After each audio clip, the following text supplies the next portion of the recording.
కింగో కింగో నా కొండరాజు నువ్వేనోరా.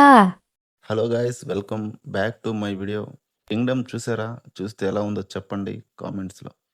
అటాక్స్ ఆన్ కింగ్డమ్ అనగనగా ఒక రాజు. ఆ రాజుకి 7 కొడుకులు.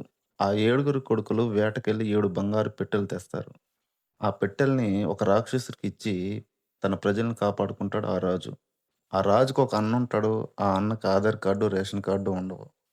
ఇకపోతే ఆ రాజుని ఒక పోలీస్ పంపించి ఉంటాడు గూఢాచారిగా. ఆ పోలీస్ క్యారెక్టర్ అయితే ఒక పెద్ద జఫ్ఫా.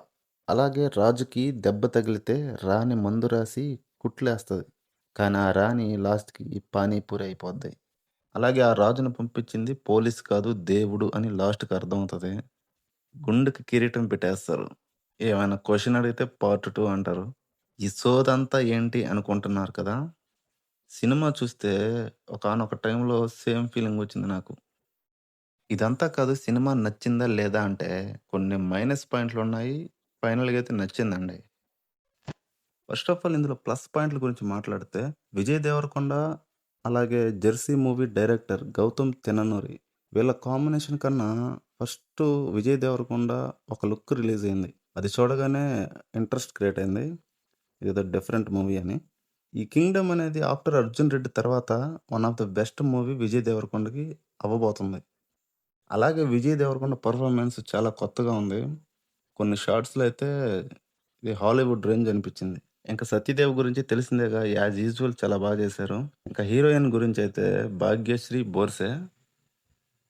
ఆమెకి చాలా తక్కువ సీన్‌లున్నాయి. ఆ ఉన్నంత కాసేపు చాలా బానే చేశారు. ఇంకోటి స్టోరీకి గూడా ఆ క్యారెక్టర్ చాలా ఇంపార్టెంట్ అని అర్థమైంది. ఇంకా విలన్ గురించి మాట్లాడాలి. విజయ్ దేవరకొండ తర్వాత హైలైట్ అయిన క్యారెక్టర్ వచ్చేసి విలన్ క్యారెక్టర్. ఇందులో చాలామంది కొత్త క్యారెక్టర్లున్నారు. అంటే ఇంతకుముందు చూడని ఫేసెస్. అందుకే మూవీ చూస్తున్నంత సేపు ఫ్రెష్‌గా ఉంది. విలన్ అయితే యూనిక్‌గా అనిపించాడు. ఒక సీన్‌లో అయితే మన 'పుష్పరాజ్' గుర్తు వచ్చాడు.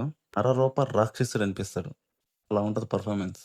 ఇంకా మూవీ మధ్య మధ్యలో చైల్డ్‌హుడ్ కట్స్ పడతా ఉంటాయి. జైలు దగ్గర, అలాగే సెకండ్ హాఫ్ కత్తి చేతికి తీసుకునే సీన్‌లో అయితే గూస్ బంప్స్ వస్తాయి. ఇలాంటప్పుడే డైరెక్టర్ గొప్పతనం తెలుస్తది. ఇకపోతే నెగెటివ్ విషయాలకొద్దాం. ఇందులో హై మూమెంట్స్ ఎక్కువ లేవు. ఎలివేషన్స్ లేవు. అంటే థియేటర్‌లో విజిల్ వేయడానికి ఒక్క మూమెంట్ గూడా లేదు. ఎలివేషన్ ఇవ్వటానికి స్కోప్ ఉంటుంది. బట్ ఎలివేషన్స్ పెట్టలేదు. కింగ్‌లాగా లెగస్తాడు. బట్ డమ్ అని పడతాడు. దీనికి తోడు ఆ మ్యూజిక్ ఒకటి అస్సలు నచ్చలేదు. అనిరుద్‌కి నేను పెద్ద ఫ్యాను. బట్ ఈ మూవీలో అయితే డిసప్పాయింటెడ్. బీజీఎం వస్తది, వస్తదని వెయిట్ చేస్తుంటే అస్సలు రాదు. ఇరిటేషన్ అనిపించింది. డైరెక్టర్ చెప్పాడో ఏమో మరి తెలీదు. లవ్ సాంగ్ ఒకటి యూట్యూబ్‌లో పెట్టారు. బట్ మూవీలో లేదది. అది ఉన్నా కూడా మైనసే అయ్యేది ఐ థింక్. ఇంక మూవీ చూస్తున్నంత సేపు చాలా రెఫరెన్స్‌లు కనిపిస్తా ఉంటాయి. టీవీలో మనుషులను చూస్తే 'కలేజా' సినిమా గుర్తొస్తది. అలాగే 'కేజీఎఫ్', 'సలార్' ఇలా గుర్తొస్తా ఉంటాయి. ఇంకోటేంటంటే మూవీలో ఇంపార్టెంట్ డెత్ సీన్ ఒకటుంటది. అది అస్సలు వర్కౌట్ అవ్వలేదు. దానికన్నా ముందు ఎమోషన్స్ సీన్స్ చాలా బావుంటాయి. బట్ ఆ డెత్ సీన్ మాత్రం పెద్ద ఎమోషనల్‌గా లేదు.